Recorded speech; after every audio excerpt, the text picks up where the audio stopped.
Look at this mess. This is what has become of Columbia University. Students from wealthy homes, from the most privileged backgrounds, who have had it so good for so long. They have glamorized oppression and are role-playing their fantasies. The students have appropriated the suffering in Gaza and are cosplaying as living through a humanitarian crisis. In this game of make-believe, with an iconic Ivy League campus as the setting, the students play helpless victims and the school administration plays Israel. They wanted Israel. Fine. I'll give them Israel. Nothing would make me happier. What? You don't care what I think? You've never heard of me. Even here at Columbia, where I reign supreme as the head of the board of trustees, most students and many faculty don't know my name.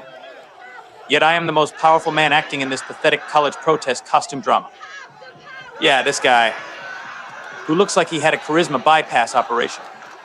For how I operate, I wouldn't have it any other way. 20 years at Goldman Sachs. The shadow government, if you will, where I was a partner and managing director. While our Egyptian-born, Oxford-educated female college president gets all the flack, with everyone from students, faculty, politicians, pundits, and a large percentage of the American public calling for her head. I, the guy really making the decisions, barely ripple in the public consciousness. And she will do whatever I tell her to do. Because I hired her, I can fire her. God. I love being me.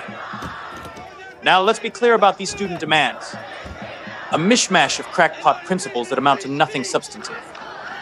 The main one, a demand the college divest from companies that do business in Israel. Consider my own position. Having spent decades at Goldman Sachs, my investments, and by extension, my personal financial health, are deeply entangled with global firms, many of which do significant business in Israel. My economic interests are directly tied to the very entities you demand we sever ties with. My name is David J. Greenwald. I am a Jew. I guess my last name gave that away. So you shouldn't be surprised I have ties to Israel. Do these students want me to divest from myself? Some universities have agreed to study the issue, but that is little more than a stalling tactic. A cynical ploy hoping protesting students will graduate and forget. It's a way to silence the protesters with the promise of action, when in reality they plan to do nothing at all. I applaud their cynical subversion. But I won't play that game at Columbia. And I'm the only voice that really matters. You see, maybe you've forgotten history. Not me. I'll never forget.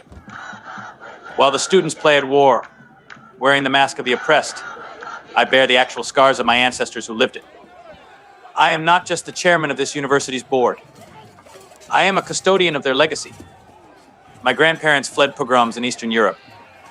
For the last decade, I have been chairman of a law firm founded by Jews who faced discrimination at a time few law firms would employ them. To me, these aren't just chapters in a history book. They're the narrative threads of my family's story, woven into the very fabric of my being. I am Israel in this metaphorical war you wage, and my actions will be felt long after your protests fade. Remember that the next time you find yourself chanting from the river to the sea, which celebrates a world without a Jewish homeland, not at Columbia. Not on my watch.